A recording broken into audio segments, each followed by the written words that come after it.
What would you do if you discovered that the love of your life had orchestrated the destruction of every meaningful relationship in your world?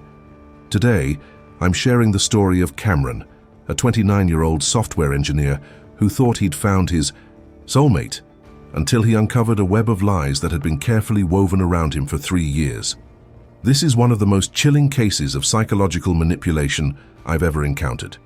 Before we dive in, please hit that like button if you're ready for a story that will make you question everything you thought you knew about love and trust. And don't forget to subscribe, because this tale of deception goes deeper than you could ever imagine. Meet Cameron Rodriguez, a quiet, loyal man who valued family above everything else. He had a close relationship with his younger sister, Elena, his elderly father, Miguel, and his tight-knit group of college friends. Cameron was the type of person who would drop everything to help someone in need. And that kindness, that's exactly what made him the perfect target. It was a rainy Thursday evening in October 2020. Cameron had just finished a grueling day debugging code when he decided to grab coffee at a small bookstore cafe he'd never visited before. That's where he saw her. Victoria Sinclair sat alone at a corner table, surrounded by psychology textbooks and notebooks filled with meticulous handwriting. She had auburn hair that caught the lamplight, piercing green eyes, and an aura of quiet intelligence that immediately drew Cameron's attention. What happened next would change Cameron's life forever.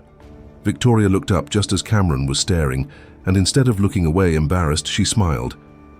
"You look like someone who appreciates good coffee," she said, gesturing to the empty chair across from her. "I'm studying for my psychology doctorate. Care to be my study break?" That conversation lasted 4 hours. Victoria seemed to understand Cameron in ways no one ever had. She listened intently when he talked about his coding projects, asked thoughtful questions about his family, and shared stories about her research in behavioral psychology.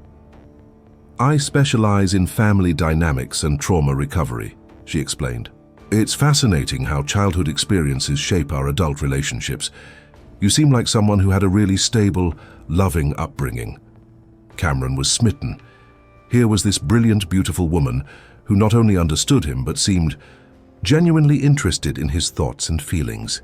For the first 3 months, Victoria was everything Cameron had ever dreamed of in a partner. She was supportive, understanding, and seemed to anticipate his needs before he even expressed them. She would surprise him with his favorite meals. After difficult days at work, she remembered every story he told her about his family and friends. She even started learning basic coding so she could better understand his passion for programming.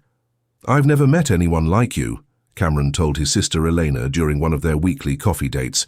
"Victoria just gets me, you know?" But Elena noticed something odd. "She seems great, Cam, but doesn't she want to meet us? You've been dating for 3 months and we haven't even seen a photo of her." Cameron realized Elena was right. Every time he suggested introducing Victoria to his family, she found a reason to postpone. She was too busy with her dissertation, or she wanted to wait until she felt more confident about their relationship, or she was dealing with anxiety about meeting new people. "I want to make sure I'm perfect for them," Victoria would say, touching his face gently. "Your family means everything to you, which means they mean everything to me. I just want to make the best possible first impression." It seemed reasonable, sweet even. Cameron appreciated how much she cared about his family's opinion. He had no idea that Victoria had been carefully studying his family dynamics, learning about each person's personality, their relationships with Cameron, and most importantly, their potential weaknesses. By January 2021, Victoria finally agreed to meet Cameron's family. She spent weeks preparing, asking detailed questions about each person's interests, their conversation styles, even their political views. "I want to connect with them," she explained when Cameron seemed surprised by her thoroughness. "As a psychology student, I know how important it is to understand family dynamics." The dinner was at Cameron's father Miguel's house. Eleanor was there with her boyfriend, and Cameron's 2 best friends, Jake and David, joined them. Victoria was charming, engaging, and seemed to fit right in. But something strange happened after that dinner. Victoria began making casual observations about Cameron's family. Nothing harsh or obviously critical, just observations. Your sister Elena seems really protective of you, she mentioned a few days later. Did you notice how she kept steering conversations away from topics that might make you uncomfortable? It's almost like she doesn't trust you to handle adult you conversations. Cameron laughed it off. She's just looking out for me. We've always been close. Of course, Victoria smiled. It's sweet, though sometimes I wonder if that kind of protection might be holding you back from growing. As siblings get older, they need to learn to relate as equals, not as protector and protected. These weren't accusations. They were presented as academic observations from someone studying psychology, and they planted seeds of doubt that would slowly begin to grow. Over the next few months, Victoria's observations became more frequent and more pointed. She had a gift for framing criticism as concern. About Cameron's father. Miguel seems like he still sees you as his little boy. Have you noticed how he talks over you when you're explaining technical things? It's like he can't accept that you've become an expert in something he doesn't understand. About his friends. Jake and David are fun, but they're still stuck in that college mentality. Don't you think it's time to surround yourself with people who challenge you intellectually? About Elena. I love your sister, but she has this way of making everything about her feelings. Like when you wanted to tell everyone about your promotion, she immediately started talking about her own work stress. It's a pattern I've noticed. Victoria never said these things maliciously. She presented them as insights from someone who cared about Cameron's personal growth. And because she had credentials in psychology, Cameron began to trust her interpretations. I'm not trying to criticize your family, she would say. I love them because you love them. But as someone who studies human behavior, I can see patterns. That might be invisible to you because you're too close to the situation. Cameron started noticing things he'd never seen before. The way Elena did sometimes redirect conversations, how his father occasionally interrupted him, how Jake and David's humor could be juvenile. These weren't necessarily negative traits, but Victoria's frame of reference made them seem problematic. She was slowly teaching Cameron to see his loved ones through a critical lens. By summer 2021, Victoria had moved into Cameron's apartment.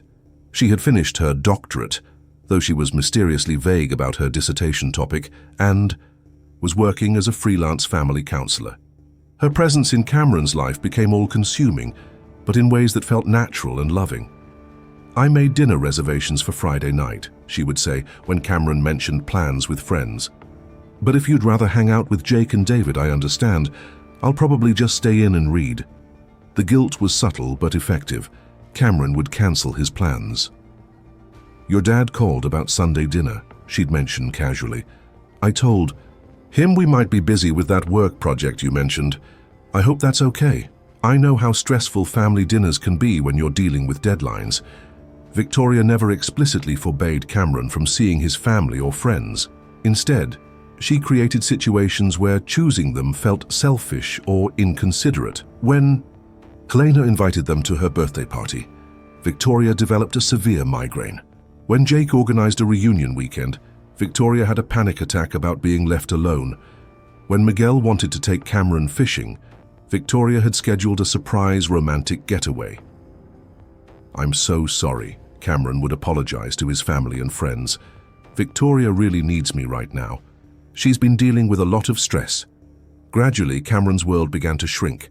Victoria became his primary source of social interaction, emotional support, and even entertainment. She was patient, understanding, and always available. She was also completely controlling his social calendar, though Cameron didn't realize it yet. The final break came during Christmas 2021.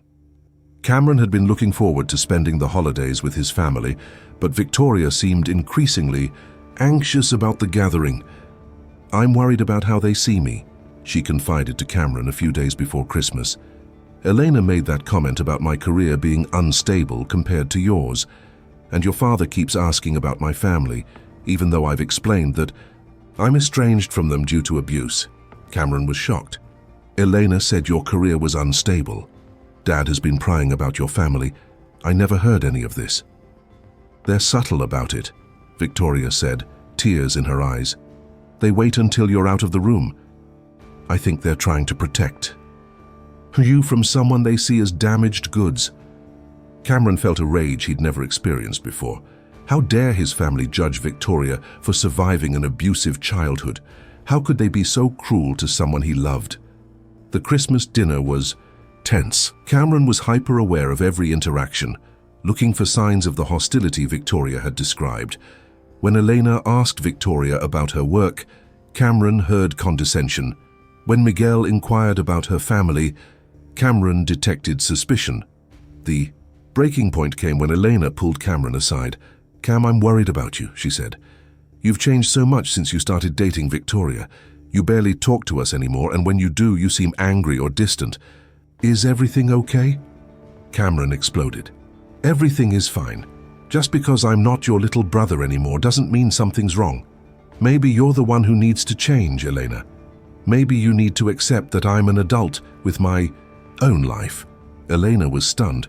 "Cameron, what are you talking about? I've never treated you like a little brother. I'm just concerned because you can't stand that I'm happy with someone who isn't you." That night, Cameron made a decision that would haunt him for years. He told Victoria everything about the confrontation with Elena, expecting comfort and understanding. Instead, Victoria broke down completely. "I can't do this anymore," she sobbed. "I've tried so hard to fit into your family, but they'll never accept me. They see me as a threat to their control over you." "That's not true," Cameron insisted, but Victoria shook her head. "Elena literally told you she was worried about you. Not about us, not about our relationship, about you, as if you're not capable of making your own decisions. And your father, he's been investigating my background, asking other family members about me." Cameron felt his world crashing down. He was caught between the family he'd always loved and the woman who had become his entire world.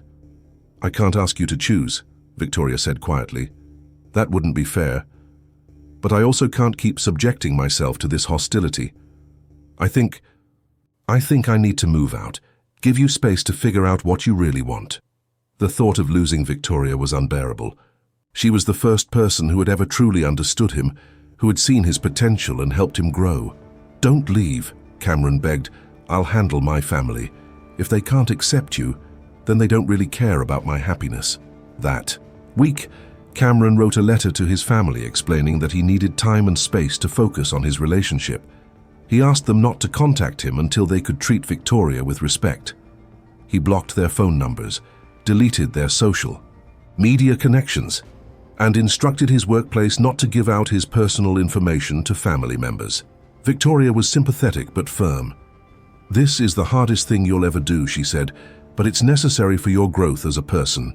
Sometimes we have to make difficult choices to protect our own mental health." With his family out of the picture, Cameron's life became entirely centered around Victoria. At first it felt liberating.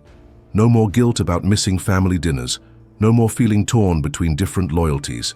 Just him and Victoria against the world. Victoria was incredibly supportive during this transition. She helped Cameron redecorate his apartment, encouraged him to pursue new hobbies, and even suggested he look for a better job that would utilize his skills more fully. "You're so much more relaxed now," she would say. "I can see the real Cameron, emerging free from all those external expectations." But slowly Cameron began to realize that his world had become very small. His days consisted of work, coming home to Victoria, and spending evenings with Victoria. He had no other social connections, no independent activities, no separate interests. When Cameron mentioned that he missed having friends, Victoria was understanding but discouraging. "Of course you miss them," she said, "but remember how they used to make you feel. Always competing with you, never really listening to your ideas. You've outgrown that dynamic." When he talked about wanting to reconnect with colleagues outside of work, Victoria expressed concern. "I just worry that you're trying to fill a void with superficial relationships. Real intimacy requires focus and commitment. We have something special, Cameron. Don't let loneliness make you settle for less meaningful connections." Victoria had an answer for everything. And because she was trained in psychology, her answers always sounded professional and reasonable. Cameron began to doubt his own instincts. Maybe he was being needy. Maybe he was trying to avoid the hard work of Building a deep, committed relationship. Maybe Victoria was right about everything. By early 2022, Victoria's freelance counseling practice was struggling. She explained that she was being very selective about clients, focusing only on cases that aligned with her ethical standards. "I could take on more clients," she told Cameron, "but I refuse to compromise my values for money. I'd rather struggle financially than help maintain dysfunctional family systems." Cameron admired her integrity. When Victoria suggested that he might be able to support them both while she built her practice properly, he agreed without hesitation. "Just temporarily," Victoria promised. "Once I get established with the right kind of clients, I'll be able to contribute equally. You're investing in our future." Cameron took on extra freelance projects, worked longer hours, and covered all their expenses. Victoria managed their household, handled their social calendar, and provided emotional support when Cameron felt overwhelmed. But Cameron began to notice that Victoria's definition of the right kind of clients was extremely narrow. She turned down several opportunities, always for ethical reasons that sounded reasonable, but left them financially strained. "That family wanted me to help them force their teenage daughter into compliance," she would explain. "I told them, I don't do authoritarian parenting support." Or, "The husband wanted me to convince his wife to be more sexually available. I don't do marriage counseling that's really about control." Cameron respected Victoria's standards, but he was working himself to exhaustion. When he gently suggested that she might be too rigid in her client selection, Victoria became defensive. "I'm not going to sacrifice my professional integrity for money, Cameron. I thought you understood that about me. Would you rather be with someone who stands by her principles or someone who sells out for financial comfort?" Once again, Cameron felt guilty for questioning Victoria's judgment. She was right. He did respect her integrity, and temporary financial sacrifice was worth it for long-term happiness, or so he told himself. The first real crack in Victoria's carefully constructed facade appeared in March 2022, almost 18 months after Cameron had cut contact with his family. Cameron was working from home when a delivery arrived for Victoria. The package was addressed to Dr. Victoria Sinclair, but when Cameron signed for it, he noticed the return address was from a medical supply company. Curious about what kind of medical supplies a family counselor would need, Cameron glanced at the invoice that had fallen out of the package. It was for a bulk order of prescription bottles, medical forms, and official-looking letterhead. When Victoria came home and saw the package, her reaction was immediate and intense. "Did you open this?" she demanded, clutching the box protectively. "No, but the invoice fell out when I signed for it." "Victoria, why do you need prescription bottles? And whose letterhead is that?" Victoria's explanation came quickly, almost too quickly. "It's for a client who's dealing with medication compliance issues. I'm helping her organize her prescriptions and medical paperwork. The letterhead is for referral letters to other professionals." Something about the explanation felt off. Victoria was usually detailed and thorough when discussing her work, but this time she was vague and seemed eager to change the subject. Later that evening, Cameron found himself thinking about other small inconsistencies he'd noticed. Victoria claimed to have a doctorate in psychology, but she'd never mentioned which university she attended. She said she was licensed to practice therapy, but Cameron had never seen any certificates or licensing paperwork. When he'd asked about these things before, Victoria had explanations. Her documents were in storage. She preferred not to display credentials because it made clients uncomfortable. She was between office spaces, so everything was packed away. But now with the mysterious medical supplies, Cameron began to wonder if there were bigger questions he should be asking. Cameron's suspicions might have remained just that, vague doubts he pushed aside, if not for what happened next. While cleaning their shared office space, Cameron accidentally knocked over a stack of Victoria's papers. As he gathered them up, one document caught his eye, a handwritten chart titled Subject Profile, Cameron R. The document was clinical, cold, and terrifyingly detailed. It analyzed Cameron's psychological vulnerabilities, his relationship patterns, his financial resources, and his isolation timeline. Under manipulation strategies, Victoria had listed techniques like gradual family alienation, financial dependency cultivation, and social support elimination.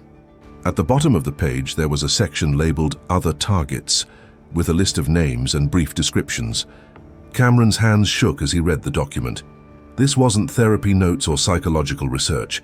This was a systematic plan to manipulate and control him.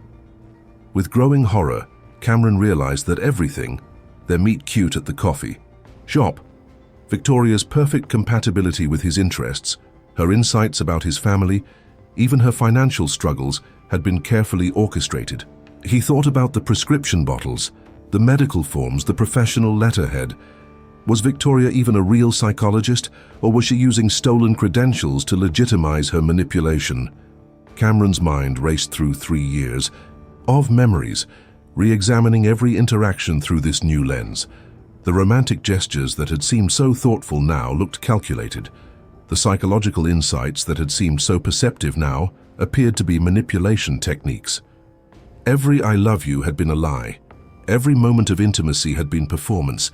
Every sacrifice Victoria had asked him to make had been designed to increase his dependence on her. Cameron realized he was living with a complete stranger. Worse than that, he was living with someone who saw him as a mark, a target, a victim to be exploited. Cameron knew he had to be careful. If Victoria was truly as manipulative as the document suggested, confronting her directly could be dangerous. But he also knew he couldn't continue living a lie. Over the next few days, Cameron quietly gathered more evidence. He found additional documents, recorded some of their conversations, and began researching Victoria's supposed credentials. What he discovered was chilling. There was no record of Victoria Sinclair in any psychology licensing database. The university she claimed to have attended had no record of her graduation. Even her social media presence only went back to about 6 months before they met. Victoria Sinclair, as far as Cameron could determine, didn't exist before 2020. The confrontation came on a Tuesday evening in April. Victoria was preparing dinner when Cameron quietly placed the subject profile document on the kitchen counter. Victoria looked at the paper, then at Cameron, and for the first time in 3 years, her mask completely slipped. The loving, vulnerable woman Cameron had known disappeared, replaced by someone cold, calculating, and utterly without remorse. "How long have you known?" she asked, her voice flat and emotionless. "Long enough to know that nothing about our relationship has been real," Cameron replied, surprised by his own calm. Victoria laughed, a sound completely unlike any laughter Cameron had heard from her before. "Real? Cameron, you're so naive. This is the most real relationship you'll ever have. I've given you 3 years of my life, shaped myself into exactly what you needed, provided you with more understanding and support than your pathetic family ever did. You destroyed my relationship with my family. You isolated me from everyone I cared about. You've been living off my money while lying about everything: your name, your education, your profession, your feelings for me." "I gave you a better life," Victoria snapped. "Your family was holding you back. Your friends were using you. I made you stronger, more independent, more successful. You should be grateful." The conversation that followed was the most terrifying of Cameron's life. Victoria alternated between rage and manipulation, between threats and promises, between declaring her love and revealing her contempt. She admitted that Victoria Sinclair was an identity she'd created specifically to target him. She'd researched his background, his workplace, his habits, and his vulnerabilities before engineering their chance meeting at the coffee shop. She'd been running similar operations for years, targeting emotionally vulnerable men with stable incomes and strong family relationships, and the goal was always the same: isolate, control, and financially exploit. "You're not special, Cameron," she said with chilling matter-of-factness. "You're just easier than most, lonely, desperate for validation, and too guilty to ask hard questions." But Victoria had made one crucial mistake. In her arrogance, she'd underestimated Cameron's capacity for decisive action. While she was busy explaining how clever she'd been, Cameron was recording everything on his phone and quietly texting his location to the one person he thought might still care about him: his sister Elena. When Victoria finally realized what Cameron was doing, she became physically aggressive. But Elena had already called the police and they arrived within minutes. The investigation that followed revealed that Victoria Sinclair was actually Monica Chen, a woman with a history of identity fraud, financial exploitation, and restraining orders from previous victims. Cameron wasn't her first target. He wasn't even her third. The road to recovery has been long and difficult. Cameron spent months in therapy, learning to recognize manipulation tactics and rebuild his sense of self-worth. Reconnecting with his family was one of the hardest things he'd ever done. Elena, Miguel, Jake, and David had never stopped caring about him, but they'd also never stopped worrying. The reunion was tearful, complicated, and ultimately healing. "We knew something was wrong," Elena told him, "but we didn't know how to reach you without pushing you further away." Cameron has learned to forgive himself for falling victim to such an elaborate deception. He's also learned to appreciate the family and friends who never gave up on him, even when he'd given up on them. Today, Cameron works as a consultant helping other victims of psychological manipulation. He's rebuilt his relationships, his financial stability, and most importantly, his ability to trust his own judgment. The scariest part, Cameron told me, wasn't discovering that Victoria was lying about everything. It was realizing how completely I'd lost myself in her version of reality. Recovery isn't just about getting away from the manipulator, it's about finding your way back to who you really are. If this story resonates with you, please know that you're not alone. Psychological manipulation can happen to anyone, and it's never the victim's fault.